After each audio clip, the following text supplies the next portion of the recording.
Hello जी, कैसे हैं आप लोग। उम्मीद करते हैं बढ़िया होंगे। हम भी ठीक हैं। और मैं फिर से आज लेकर आई हूँ एक और कपड़ा। और ये बहुत ही सॉफ्ट कपड़ा है, 2 मीटर फैब्रिक है। और ये कट पीस में था, तो कट पीस मैं लाती रहती हूँ और बनाती रहती हूँ कुछ ना कुछ बच्चों के लिए, अपने लिए कुछ भी। तो ये 2 मीटर फैब्रिक था और ये 50 रुपीज़ मीटर मुझे पड़ा है। और क्योंकि ये कट पीस में था तो इस तरह से मिल गया था। और कॉटन का है, बहुत ही सॉफ्ट वाला। तो इसमें मैंने सोचा कि मेरा लड़का कहता रहता है कि आप विधि के लिए, मतलब लड़की के लिए बनाते हो, मेरे लिए कुछ नहीं बनाते हो। तो मैंने सोचा इसमें अपने बच्चे के लिए नाइट ड्रेस बना दूँ। तो 10 साल के लड़के के लिए नाइट ड्रेस बनाऊंगी मैं इसमें से। तो सबसे पहले मैंने लोवर निकालने के लिए सोचा, तो लोवर मैंने उसका खुद का जो पहले का रेडीमेड लोवर था वो लिया और उसके हिसाब से नाप लगाना शुरू करा। तो इसकी लंबाई जो थी बनी बनाई, मतलब कि रेडीमेड जो लोअर उसकी बनी लंबाई थी 29 इंच। तो मैंने सोचा कि मैं 30 इंच का जो है लंबा लेंथ इसका रखूँगी। रेडी करने वाली, जो रेडी करके जो लेंथ है वो 30 रखूँगी। तो इस हिसाब से मैंने इसमें नाप लगाना शुरू करा, सेम टू सेम जैसे है, बस थोड़ा थोड़ा सा एक्स्ट्रा रखा है। तो सबसे पहले लंबाई मैंने 30 रख दी और 2 इंच ये नीचे मोड़ने के लिए एक्स्ट्रा अलग से रख दिया। और यहाँ तक 30 लंबाई है पूरी, और ऊपर इलास्टिक लगाने के लिए भी 2 इंच एक्स्ट्रा रख दिया। और उसके बाद नाप लगाना शुरू करा। तो ये कमर जो है बेटे की मेरी, वो हो रही थी, इसके हिसाब से हो रही थी 24 इंच। तो ये तो कपड़ा जो है ये इलास्टिक वाला ही है, कपड़े के खिंच जाएगा अच्छे से। लेकिन ये जो कपड़ा है इसमें अंदर इलास्टिक लगेगा, बाहर से कपड़ा है, तो इसलिए मैंने इसको 2 इंच एक्स्ट्रा रखा है। क्योंकि कपड़ा और रेडीमेड जो लोअर्स होते हैं उसमें बहुत फ़र्क होता है, तो इसके लिए मैंने इसमें एक्स्ट्रा लगाया है 2 इंच। तो ऐसे ही आसन की लंबाई इसकी जो रेडीमेड जो है बना बनाया 9.5 था, तो मैंने इधर भी 9.5 रखा है। और पतला है मेरा लड़का, तो इसके लिए मैंने ज़्यादा नहीं रखा है, 9.5 ही रखा है। और यहाँ से भी जो चौड़ाई है आसन की, वो भी जितना इस लोअर में थी उससे थोड़ी सी ज़्यादा रखी है। और इस तरीके से सेम टू सेम 9.5 और 10 के बीच में इधर आसन की चौड़ाई भी है, लंबाई भी 9.5 है, चौड़ाई 10 इंच है। तो यहाँ से जो मोहरी है, इसकी मोहरी तो कम है लेकिन स्ट्रेचेबल है। तो इसके लिए मैंने यहाँ से मोहरी थोड़ा ज़्यादा रखी है, यानी कि 6 इंच रखी है। और उसमें से अगर आधा इंच सिलाई लग जाएगा तो 5.5 इंच या 5 इंच तैयार बचेगा। तो ऊपर से भी सेम टू सेम ऐसा ही है। और तैयार जो है मेरा लोअर बनेगा 30 इंच। तो 2 इंच नीचे से मुड़ेगा, 2 इंच ऊपर इलास्टिक लगेगा। और इसमें कुछ भी जोड़ तोड़ नहीं होगा, सीधा सीधा सिला जाएगा। और कट कर लिया है मैंने। अब सबसे पहले मैं इसमें मोहरी को फोल्ड करती हूँ और उसके बाद मैं करूँगी दूसरे काम। सबसे पहले मोहरी फोल्ड करती हूँ। तो सबसे पहले मैंने मोहरी फ़ोल्ड करनी है, जितना मैंने इसमें निशान लगा रखा है। तो इतना ही, कम भी ज़्यादा भी मोड़ सकते हैं कपड़े के हिसाब से, पर मैंने इतना मोड़ दिया है। और दोनों मोहरी मोड़ के उसके बाद मैं इसको मोहरी को सिलूँगी, जैसे सलवार की मोहरियाँ सिली जाती हैं सेम ऐसे ही सिलूँगी। अभी आसन वगैरह कुछ भी नहीं जोड़ा है, मैं डायरेक्ट इसका बाजू, एक बाजू सिल रही हूँ।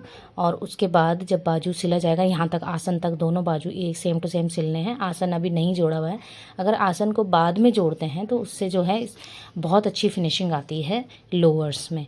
तो यहाँ तक मैंने सिलना है इसको, मोहरी से लेके ऊपर आसन तक सिलना है। आसन अभी खुला हुआ है, जोड़ा नहीं है।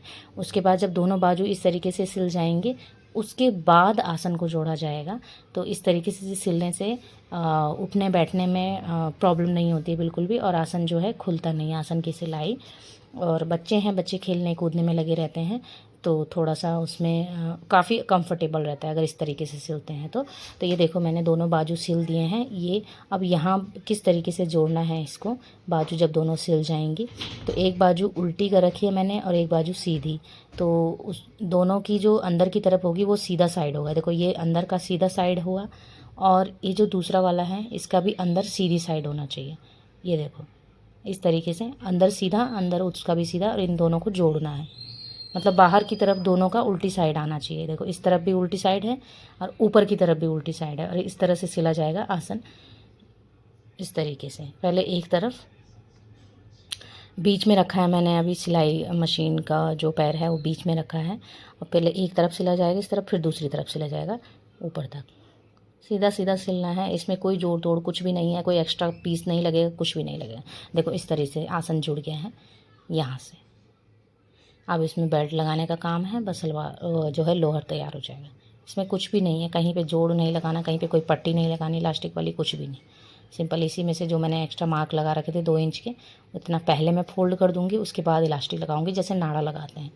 साथ साथ भी लगा सकते हैं, जैसे जिसकी मर्ज़ी होती है। मैं इसमें सीधा पहले जैसे नाड़ा घर सिलते हैं ऐसे सिल दूँगी, थोड़ा सा जगह छोड़ूंगी, इसमें से इलास्टिक डाल दूँगी अंदर, और जिस हिसाब का कमर का नाप होएगा उस हिसाब से 1 इंच की इलास्टिक है ये, 1 से 1.25 इंच के बीच की। अब देखो मैंने कमर पे नाप दिया है, लोअर के कमर पे, और जितना उसमें नाप है उतना ही मैंने इलास्टिक लिया है, 11 इंच, यानी कि मैंने 22 इंच लिया है और इतनी ही कमर है। अब मैंने अंदर डाल दिया है इलास्टिक इसके, और यहाँ पर इलास्टिक जोड़ दूँगी मैं। सबसे पहले इलास्टिक में सिलाई लग जाएगी जितना आपको चाहिए, उस तरीके से इलास्टिक जोड़ के, और देखो मैंने इस तरीके से जोड़ दिया है।